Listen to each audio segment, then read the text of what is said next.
Bapak Ibu Saudara, hari ini kita akan membuka sama-sama dalam Alkitab. Kita akan dapatkan sebuah ayat yang bagus sekali. Ya, ayat itu kita akan baca bareng-bareng ya dengan suara kita yang keras dari kitab Mazmur pasal yang ke-52 ayat yang ke-10 Saudara ya. Mazmur pasal yang ke-52 ayat yang ke-10. Kalau dalam Alkitab, enggak tahu dalam HP Anda itu ayat berapa ya? Ayat 12 apa 11 apa 8 gitu ya. 11 ya. Tapi kalau kita lihat ayat Alkitab ayat 10 ya. Kita baca bareng-bareng ya jemaat. Semua siap? Yuk semangat, semua siap? Oke, kita berdiri bersama-sama sekali lagi. Supaya dengan semangat lalu kita baca, kita katakan amin bersama-sama ya. Saya hitung sama-sama. 1, 2, 3. Tetapi aku ini seperti pohon zaitun yang menghijau di dalam rumah Allah. Aku percaya akan kasih setia Allah untuk seterusnya dan selamanya. Yang percaya katakan amin. Silahkan duduk saudara-saudara. Ada sebuah pengakuan, ada sebuah nyanyian. Nyanyian ini adalah sebuah nyanyian yang ditulis oleh seorang yang namanya Daud. Ya, Daud menuliskan nyanyian ini dan akhirnya dia mengirimkan kepada seorang pemimpin pujian, pemimpin paduan suara mungkin kalau sekarang ya, pemimpin biduan untuk dinyanyikannya lalu diajarkannya kepada orang-orang Israel menjadi sebuah nyanyian pengajaran ya. Dan hari ini kita melihat sebuah pengajaran yang hebat tentang bagaimana seorang yang percaya, dia berkata tetapi aku ini seperti pohon zaitun yang menghijau. Ya, kenapa dia menghijau? Dia ditanam di dalam rumah Tuhan karena dia percaya kepada kasih setia Tuhan untuk seterusnya dan selamanya. Ya, sekali lagi kata ini diucapkan oleh seorang yang namanya Daud. Jadi kalau kita nanti banyak belajar tentang pohon zaitun, saya tidak lagi ngajar Anda tentang sebuah ilmu perpohonan. Ilmu perpohonan itu apa ya? Biologi, ya tentang botanik, ya. Saya jadi ingat pelajaran kuno, kurikulum yang lama itu ya. Waktu saya SMP ada namanya ilmu hayat. Ya, di dalam ilmu hayat itu ada botani tentang tumbuhan. Saya tidak tentang mengajar itu, tapi hari ini Bapak Ibu Saudara yang kita pelajari adalah seorang. Dan saya katakan kepada Anda dengan iman bukan hanya Daud yang berkata demikian, tapi jemaat GBI Maranatha semua akan menghijau di dalam rumah Tuhan. Yang percaya katakan, amin. Ya. Ini bagaimana Daud berkata demikian. Bapak Ibu yang dikasihi Tuhan, ada beberapa hal yang kita perlu renungkan. Yang pertama, ya, kenapa Daud memilih pohon zaitun sebagai sebuah personifikasi tentang dirinya? Pasti ada sebuah keistimewaan. Kenapa dia tidak berkata, aku ini seperti pohon jati yang tumbuh misalnya ya di hutan Bojonegoro gitu ya. Kita kan lebih bagus kalau orang-orang Indo, ya orang Indonesia, orang Surabaya berkata demikian. Atau kita berkata, saya ini seperti pohon beringin yang tumbuh di tengah-tengah kebun binatang Wonokromo. Kan lebih hebat saudara ya. Di sana ada pohon beringin besar itu ya. Atau kita bisa berkata pohon yang paling kuat yaitu pohon terembesi gitu kan ya. Kalau dari Kalimantan ada pohon yang tahan direndam air yang namanya pohon olin gitu ya. Tapi firman Tuhan berkata Daud memberikan sebuah gambaran. Daud memberikan sebuah gaya bahasa yang disebut dengan personifikasi. Dia membandingkan dengan sebuah pohon yang namanya pohon zaitun. Ya, saya belum menghitung, saya belum cari tahu berapa kali pohon zaitun itu disebut dalam Alkitab kita. Yang saya tahu Bapak Ibu Saudara dari kitab Kejadian sampai kitab Wahyu ada sebutan untuk pohon yang disebut dengan zaitun. Ya, bahkan saya punya teman seorang yang tidak seiman dengan kita. Saya tanya kepadanya, adakah kitab sucimu menyebut pohon yang namanya zaitun? Dia berkata, dia menyebutnya sampai 7 kali. Ya dalam seluruh kitab mereka bersama dengan pohon ara. Jadi pohon zaitun itu adalah pohon yang luar biasa dan saya bisa melihat sebuah kenyataan hidup yang kadang-kadang kita ini bisa bertanya kepada Daud. Kalau Daud berkata, tetapi, kata tetapi itu selalu dipakai untuk bandingan. Ya, tetapi itu artinya tidak sama dengan yang lain. Kata tetapi selalu dipakai untuk kalimat bahasa Indonesia yang bergaya kontradiktif. Ya, yang lain begini tetapi aku begitu. Yang lain begitu tetapi aku begini gitu ya. Tetapi, kata tetapi dibandingkannya dengan sesuatu yang lain yang sepertinya tidak sama dengan yang lain. Ya, ada sebuah perbedaan. Untuk membedakan sesuatu itu biasanya dipakai dengan kalimat sambung yang dipakai kata tetapi, namun. Ya. Nah, berikut kita melihat sebuah perkataan Daud yang berkata, tetapi aku ini seperti pohon zaitun yang menghijau, yang trubus, ya, yang bersemi, yang ada di dalam rumah Tuhan. Nah, saya mau sampaikan kepada Anda, pada waktu Daud mengucapkan ini, yang namanya rumah Tuhan itu belum ada. Betul ya Pak Enok ya? Karena bait suci itu dibangun nanti oleh anaknya Daud yang namanya Salomo. Jadi Daud itu sebetulnya waktu menyanyikan ini, mengarang lagu ini, menulis lagu ini, itu belum melihat sebuah kenyataan adanya sebuah bangunan yang disebut dengan bait suci Tuhan. Belum ada. Bahkan dia ingin membangunnya setelah dia menjadi raja, Tuhan tidak mengizinkannya dan Tuhan berkata, biarlah anakmu Salomo lah yang akan mendirikannya. Nah, bagaimana bisa sesuatu yang belum dilihat mata dapat diucapkannya dengan nyanyian yang begitu indah. Dan akhirnya nanti itu kenyataan dalam kehidupan pada masa yang akan datang. Ya. Lalu juga pada waktu Daud menyanyikan ini, Daud itu bukan sedang ada dalam satu keadaan yang bisa dibandingkan dengan yang lain. Ya, kenapa?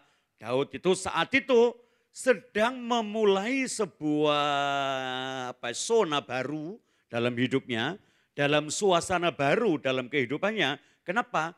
Karena pada waktu itu Daud sedang enak-enaknya tinggal di istana, karena kebencian dari Saul yang terus memuncak, akhirnya dia katakan satu perjanjian dengan Yonatan, dia dilepaskannya pergi, dan pada waktu dia pergi kepada seorang imam di kota namanya Nob, dan di kota itulah dia pertama kali minta makan kepada imam, dan oleh imam itu dikatakan kalau engkau layak bersama dengan orang-orang yang mengikutimu, biarlah engkau makan roti yang ada dari roti persembahan kepada Tuhan. Jadi ini dalam satu hari pertama dalam pelarian, dan pada waktu dia ada di sana, seorang Edom, namanya Doeg, melihat gelagat dari Daud. Daud dilaporkannya kepada Saul, dan sejak hari itu ada pengejaran Raja Saul terhadap Daud. Daud terlonta-lonta hidupnya sampai nanti pada waktu kematian Saul, Daud tidak pernah merasakan kesejahteraan hidup yang sesungguhnya.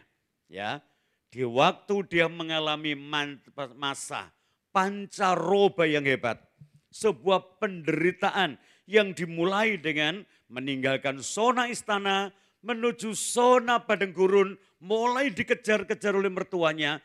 Justru dia berkata, aku ini seperti pohon zaitun yang menghijau. Bapak Ibu, saya pilih ini sebagai renungan pagi ini. Kenapa? Kita ini sedang memasuki sebuah zona yang baru yang namanya tahun 2025. Betul? Ada banyak orang bertanya tahun 2005 ini bagaimana? Semua orang kepingin ngintip tahun depan, kepingin ngintip tahun ini kejadiannya apa. Ya, makanya ada banyak orang mau tahu sampai tanya kepada tukang-tukang guamnya, kepada peramal-peramal, tahun ini 25 ini tahunnya bagaimana? Ya. Saya dikasih tahu orang bahwa nanti tanggal 29 kita akan masuk lagi tahun baru Imlek. Betul? Dan kata mereka kita memasuki sebuah tahun yang disebut dengan tahun ular kayu.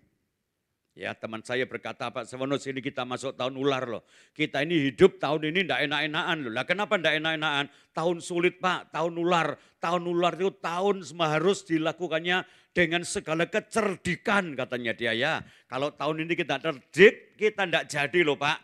Kalau enggak ada cerdik, kita enggak akan bisa hidup. Saya katakan, kalau Yesus itu memerintahkan saya, mulai saya lahir, firman Tuhan berkata, hendaklah engkau cerdik seperti ular. Enggak ngenteni tahun 2025. Halo? Halo betul ya? Ya mereka lagi berkata tahun 25 ini tahun berat loh Pak. Kenapa? Sudah ularnya berbelit-belit. Ada banyak orang mencari akal-akal untuk memakan sesamanya. Bahkan tahun ini menjadi tahun ular. Dan ular itu ular kayu. Kayu itu fleksibel. Mau dijadikan apa? Terserah menjadikannya. Hari ini jadi dengklek, besok jadi kursi, besok jadi apa, dan sebagainya. Lalu dia berkata, kalau kita tidak menjadi orang yang cerdik, tidak jadi orang yang fleksibel, maka kita tidak bisa melanjutkan hidup. Saya tetap ngomong, tahun apapun juga Alkitab ini dasar buat saya dan Anda hidup. Nah kenapa? Fleksibilitas dalam kehidupan itu sangat kita butuhkan. Makanya nyanyian tadi berkata, baik dalam kelimpahan maupun dalam kekurangan, Yesus tetap Yesus, sekali Yesus untuk selama-lamanya. Yang percaya, tepuk tangan dulu yang meriah buat Tuhan kita. Amin. Nah coba kita lihat, bagaimana tahun-tahun yang mendatang. Ada banyak orang berkata, perusahaan-perusahaan akan banyak yang bubar Pak. Ya, akibat COVID, walaupun COVID-nya telah selesai, tapi akibatnya itu dampaknya itu panjang. Baik dari segi ekonomi maupun segi politik, dari segala segi kehidupan, itu akibat COVID tetap ada. Salah satunya adalah munculnya penyakit kronis yang menetap, yaitu sesak nafas, batuk, dan sakit lambung. Halo? Halo betul ya? Dulu tidak ada anak kecil loro mah itu gak ono saudara ya. Orang sakit mah itu selalu orang yang kepikiran, gak doyan mangan. Halo betul ya. Sekarang ini semua orang muda-muda sakit mah. Lah kenapa? Akibat sebuah obat yang dimasukkan pada waktu kita melawan COVID. Jadi banyak orang yang dulu dilakukan imunisasi, semua mahnya kena. Ya, sekarang ini flu. Tidak kayak flu yang lain ya. Flu itu berkepanjangan. Saudara. Gak ada flu sedino rong dino. Mesti saulan. Watuk itu doablek daerah merah. Betul? Dulu itu kalau orang watuk itu kasih jeruk pecel sampai kecap itu waras loh. Betul ya? Saya watuk beberapa bulan lalu tak kasih jeruk pecel, kecap, lombok.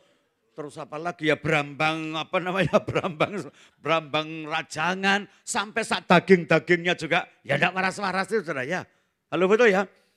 Saya ini sampai mikir-mikir, ibu gembala saya juga begitu. Hanya karena makan salah lalu mengalami satu gangguan lambung, masuk rumah sakit, ganti Pak Enok jadi batuk berkepanjangan, jadilah jantungnya penuh dengan air, desek paru, parunya ada nafas, beberapa hari kemudian pneumonia, langsung dipasang ventilator, seminggu kemudian dipanggil Tuhan. Ya coba kita lihat saudara. Umeknya dunia sekarang, sampai ada orang berkata kepada saya, Pak Stefanus, tahun selawe ini apa? Ya saya ngomong tahun selawe ya setelah 4 biasanya mari 4 itu selawe, mari selawe biro.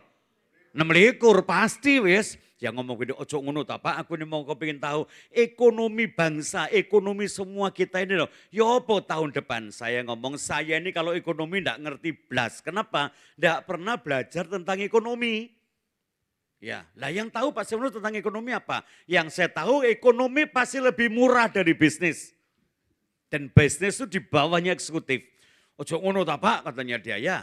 Apakah yang saya mau katakan kepada mereka? Dia berkata, kalau Alkitab ngomong apa Pak? Alkitab ngomong masa kepada masa akan terus semakin berat.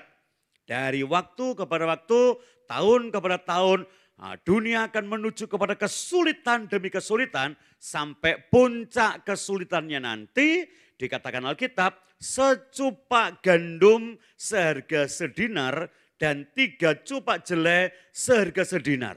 Orang akan kerepotan untuk cari kehidupan, yang penting orang kerja sehari dapat 1 dinar, upah orang kerja hanya untuk makan dirinya secupak gandum seharga sedinar. Kalau enggak mau makan gandum karena ada anak dan istri, turunlah rotinya jadi roti jelai. Kenapa?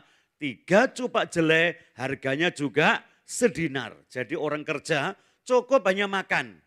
Istilahnya orang kuno itu cuan cia. Setiap dapat cuan, wan le di cia. Ni bu cuan, bu cia.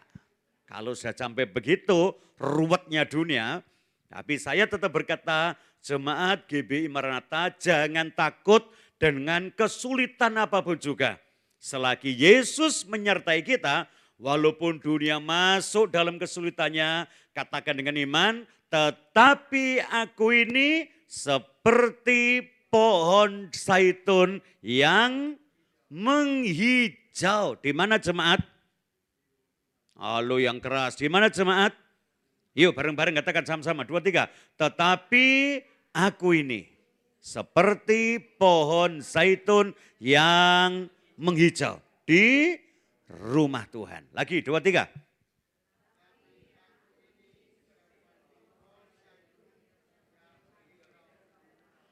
Oke, kalau dunia penuh dengan kesulitan, dunia penuh dengan persoalan, dunia masuk zona yang disebut dengan zona kesengsaraan, saya tetap katakan kepada Anda, asal saya dan saudara tetap ada di rumah Tuhan, Anda tidak akan gogrok, Anda tidak akan gugur, Anda tidak akan patah, Anda tidak akan mati, Anda tidak akan mengalami yang lainnya, Anda justru menghijau, subur terubus karena ada di dalam rumah Tuhan. Yang percaya tepuk tangan dulu yang meriah buat Tuhan kita. Amin.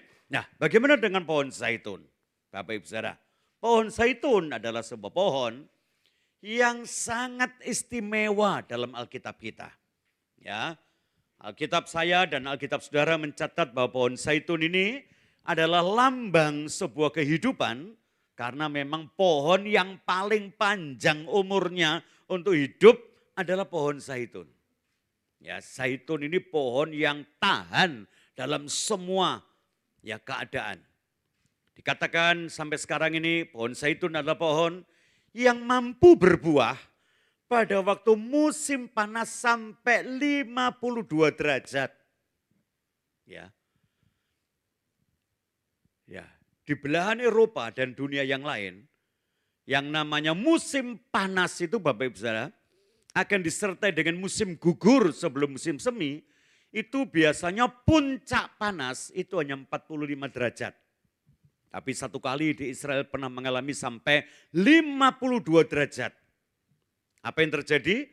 Semua pohon gugur, semua pohon gogrok, semua pohon layu, semua pohon sudah tumbang, zaitun masih tetap menghijau, bahkan berbuah dikala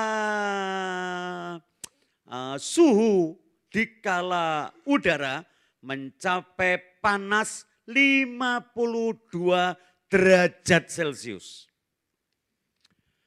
Tapi hebatnya lagi pohon zaitun ini juga masih mampu berbuah, bukan hanya hidup loh ya, mengeluarkan buah dikala masuk musim dingin, sampai minus 25 derajat. Itu juga semua pohon-pohon sudah ketutup salju, sudah pada mati, sudah pada patah, ya tidak ada yang semi, zaitun masih hidup. Ya, sampai zaitun ini disebut dengan pohon yang melambangkan sebuah kehidupan. Saya pernah punya pengalaman indah ke Israel. Satu kali saya masuk dalam satu gereja, yang pertama kali saya masuk ke Israel, ada gereja namanya Gereja Segala Bangsa atau Gereja Getsemani. Bapak Ibu pernah ingat kan yang pernah ke Israel? Kalau mau masuk pintu Gereja Getsemani itu lihat sedikit taman, lalu di sebelah sebelah kiri pintu gereja itu ada pohon zaitun yang dikurung pakai pagar besi, ya. Di situ ada penjelasan bahwa ini adalah pohon tertua di seluruh taman yang kecil itu. Kenapa? Pohon ini berusia 3.000 tahun sekarang. 1.000 tahun sebelum Yesus dia ada di situ. Bahkan sampai sekarang ada. Satu kali juga saya punya pengalaman masuk dalam suatu gereja yang terkenal di Bukit Zaitun dekat dengan makam Yahudi. Namanya gereja Paternoster. Di Paternoster itulah Tuhan Yesus mengajar dua bapak kami di satu goa. Lalu karena penuh, saya ajak grup saya ini keluar dari gereja itu ke depan lalu menuju ke kirinya gereja. Ada satu tempat yang luas, sepi, kita mau doa, pujian dan penyembahan. Lalu adalah satu kayu zaitun yang sudah roboh, saudara. Ya, kayu itu sudah roboh. Nah, karena kayu itu roboh, kita pakai untuk tempat duduk. Ya, supaya bisa keliling ini. Saya dikejutkan lagi. Beberapa waktu kemudian saya datang lagi ke tempat itu, pohon zaitun yang mati roboh itu, dari mata-mata tunas pohon itu, muncullah tunas baru, dan jadilah sederet pohon zaitun yang terus bertumbuh.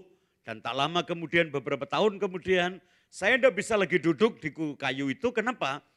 Tunas-tunas itu mulai mengeluarkan buah. Ya. Bahkan baru-baru ini ada satu gereja di daerah utara, daerah Galilea. Tempat 5 roti dan 2 ikan dipecahkan untuk 5.000 kepala keluarga, belum termasuk perempuan dan anak-anak. Gereja itu sempat dibakar oleh orang Yahudi yang anti Kristen. Lalu sepertiga gereja dari pintu gerbang sampai sedikit atap gereja terbakar. Dan setelah dimatikan, ada pohon zaitun yang ditanam di pelataran gereja itu ikut terbakar, habis warnanya hitam, gosong. Tapi lihat, sebelum pembangunan kembali pintu gerbang dan bagian depan gereja, pohon zaitun yang sudah ireng itu saudara tidak keluar lagi daunnya. Dengan tiba-tiba dalam waktu 3 bulan, zaitun itu sudah mulai gembel lagi, menghijau lagi, lebih subur dari yang sudah. Nah, anehnya batangnya itu tetap hitam untuk menceritakan kepada pengunjung bahwa dia pernah terbakar. Ya. Lalu Paus Fransiskus datang memberikan satu kalimat, ini adalah salah satu mujizat di zaman modern, kata dia. Bagaimana bisa? Untuk menggenapi ayat Mazmur 52 ayat 10 bahwa zaitun yang ditanam di rumah Tuhan tidak pernah layu, akan menghijau terus menerus. Dan saya yakin bukan hanya di Israel ada zaitun, hari ini di GBI Maranatha Surabaya ada pohon-pohon zaitun yang akan terus menghijau di rumah Tuhan. Yang setuju, tepuk tangan dulu yang meriah buat Tuhan kita. Ayo berhadapan-hadapan kasih tahu sebelah, tetapi aku ini seperti pohon zaitun yang menghijau di dalam rumah Tuhan. Yuk 1, 2, 3. Tetapi aku ini seperti pohon zaitun yang menghijau. Di mana Bapak Ibu? Di rumah Tuhan. Yuk coba kita lihat sama-sama. Pertama kali zaitun disebut dalam kitab Kejadian. Mari kita buka sama-sama Kejadian pasal yang ke-8, saudara, ayat yang ke-11. Yuk, siapa tolong saya untuk membacakannya supaya cepat. Kitab Kejadian pasal yang ke-8 ayat yang ke-11. Yuk, di tengah-tengah jemaat supaya semua dengar. Mari, silakan. Ada yang suaranya keras? Yuk, di tengah. Oke. Mari Ibu. Ya. Menjelang waktu senja. Ya.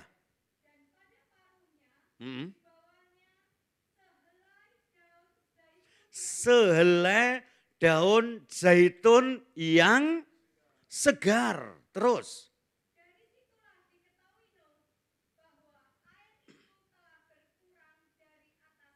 Oke, cerita ini bagus sekali. Bagaimana ceritanya?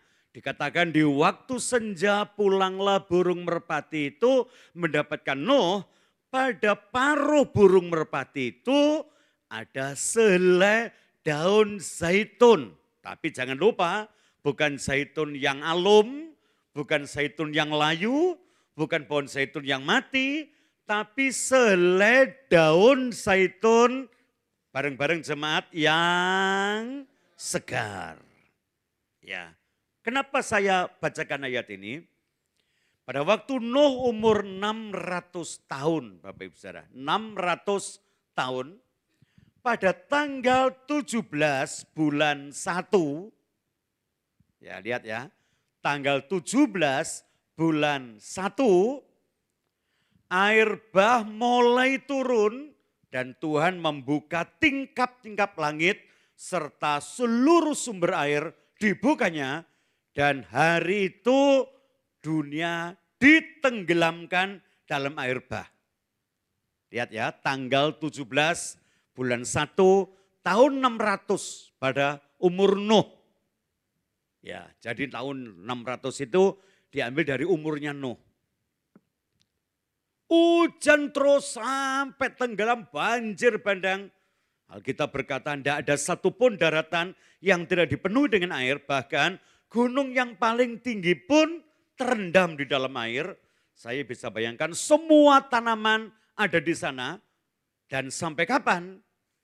Sampai Nuh keluar dari Bahtera, itu tanggal 27 bulan 1 tahun 601.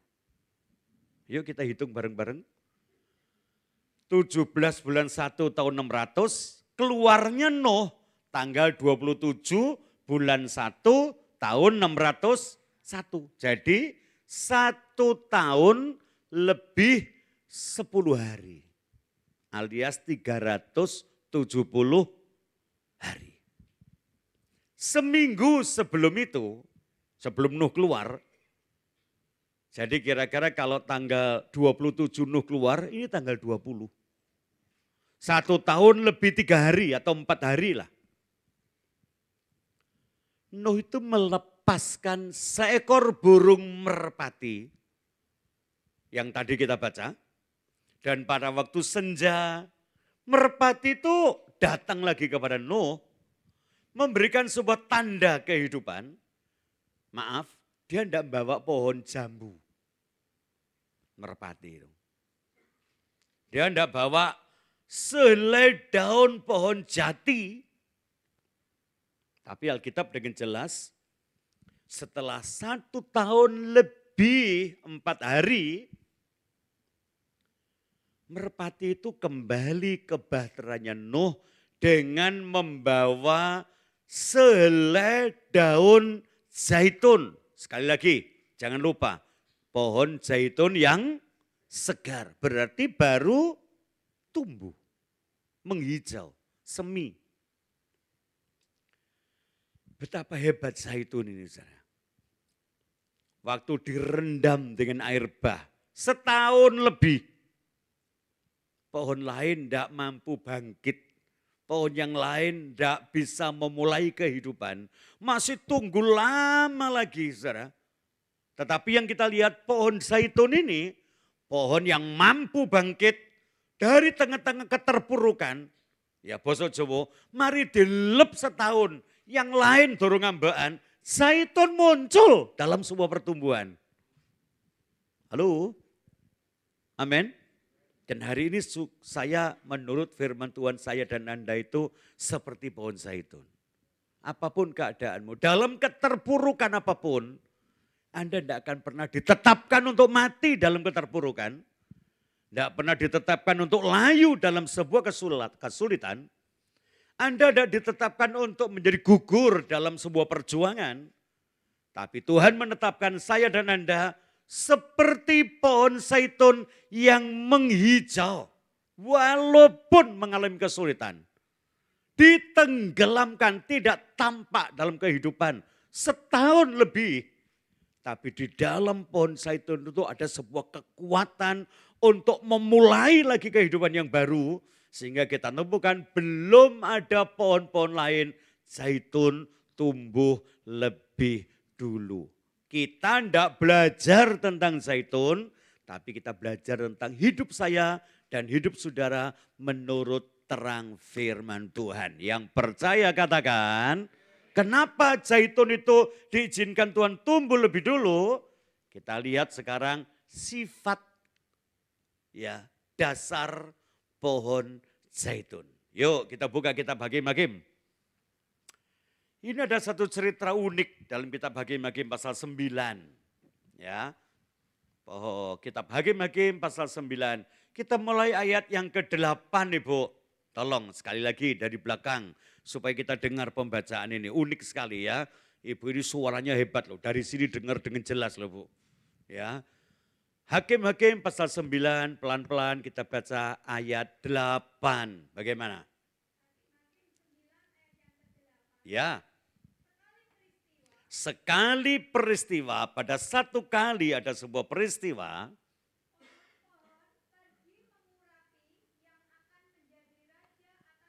Wah, ini kartun pertama di dunia mungkin ya. Film kartun yang pertama, pohon-pohon. Ya, pergi kepada sesamanya untuk mencari satu pohon yang mampu dijadikan raja atas mereka. Kalau orang pilihan raja itu kan pasti pilih yang paling hebat kan ya. Mungkin pohon yang lain itu saya usul, pohon jambu, gimana kalau engkau jadi pohon? Janganlah, aku ini tidak ada apa-apa. Sebelum ada aku, ini pohon apukat sudah ada loh. Yang lain datang kepada apukat, apukat, kalau engkau jadi raja atas kita gimana? Yang katanya apukat, setahu saya sebelum ada saya, ini pohon itu sudah ada. Pohon yang itu, pohon yang ini, pohon yang itu. Lalu ditemukannya pilihan yang tepat menurut saya, pohon tertua. Betul? Setelah zaman Nuh, pohon apa Bapak Ibu? Zaitun. Dan saya pikir film kartun ini kalau dikartunkan bagus sekali. Pohon-pohon itu datang kepada pohon zaitun dan dia katakan, jadilah raja atas kami. Terus. Kata mereka, kata pohon-pohon itu kepada pohon zaitun, jadilah raja atas kami, hei zaitun. Tidak ada pohon lebih daripada kamu. Kamu ini pohon paling tua. Sebelum yang lain ada pohon yang lain, engkau muncul lebih dulu. Pohon pengetahuan baik dan jahat tidak tumbuh lagi. Zaitun muncul lagi loh. Setelah ada air bah, dibawa oleh seekor burung merpati dan ditetapkannya zaitun pohon tertua. Mau dijadikan raja. Apa jawab pohon zaitun Bu? Maju satu ayat.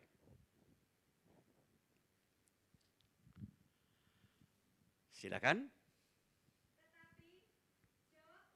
Tetapi jawab pohon zaitun itu kepada pohon-pohon lain. Jawabnya apa Bu? Masakan. Aku harus meninggalkan minyakku.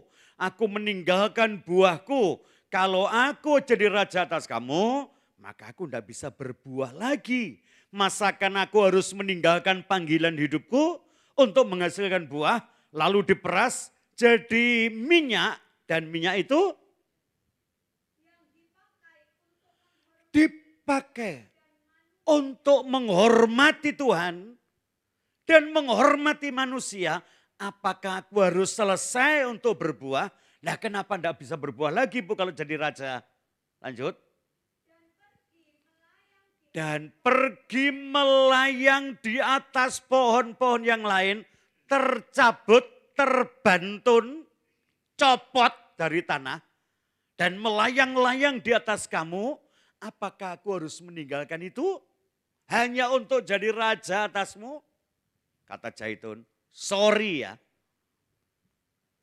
Bagiku hidup itu bukan untuk jadi pemimpin, untuk terbang di atas kamu, untuk dipuji-puji, untuk dimuliakan lebih. Kata zaitun, bagiku hidup itu adalah hidup berbuah, memberi hasil untuk kemuliaan Tuhan dan untuk kemuliaan manusia. Yang setuju katakan, makanya zaitun itu hidup. Tuhan tidak rela zaitun itu mati, malah kelelep setahun, muncul. Apanya yang dilihat Tuhan? Cita-cita hidupnya. Dia tidak tertarik dengan sebuah kemuliaan yang ditawarkan oleh teman-temannya. Kalau aku jadi raja, aku di atas semuanya pohon. Dia ingat zaitun itu, kalau aku harus terbang, meninggalkan tempatku untuk tumbuh, tercabut, aku terbang di atasmu, aku tidak mampu lagi untuk berbuah. Padahal buahku itu dipakai untuk kemuliaan Tuhan dan manusia. Lalapo cuma berhormat manusia, menghilangkan panggilan hidup yang sesungguhnya. Waduh, hebat ini.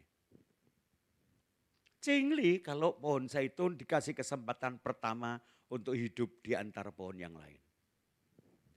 Cingli kalau yang lain belum tumbuh, zaitun pulih dulu. Pantas kalau yang lain masih carut-marut dalam keadaan yang begitu parah. Zaitun bersemi lebih dulu. Kenapa? Tuhan tahu tujuan hidup zaitun hanyalah untuk berbuah bagi kemuliaan Tuhan dan sesama manusia. Yang setuju katakan. Terus ya apa bu? Pergi kemana bro pohon-pohon itu? Lanjut. Yo. Wah, jadi ini perjuangan cari raja itu belum selesai. Karena pohon zaitun tidak mau, dia pergi kepada pohon ara. Pohon ara itu sekarang jadi beberapa keluarga, dan ada keluarga ara yang tinggal di Israel, ada ara hutan dan ara buah yang bisa berbuah. Mungkin ponaan atau misanan atau pioko atau dangce atau dangme, dari sana pergi ke Indo. Pohonnya tetap ara, daunnya sama, buahnya yang beda. Kalau ara itu gede, yang di Jawa itu agak kecil, bijinya bareng-bareng sama banyak. Yang di Jawa disebut dengan pohon lo. Siapa pernah lihat pohon lo?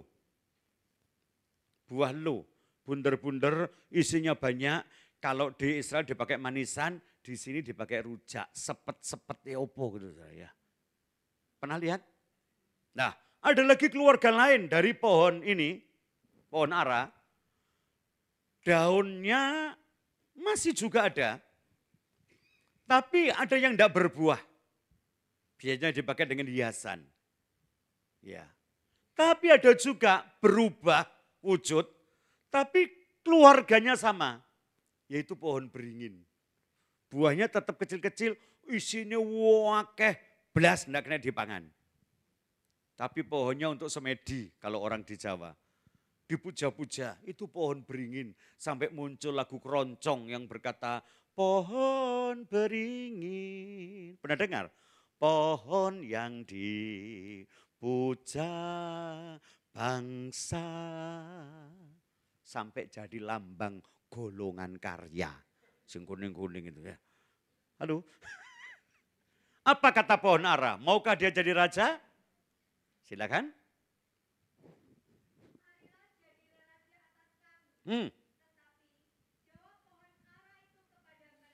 Jawab pohon ara itu kepada mereka.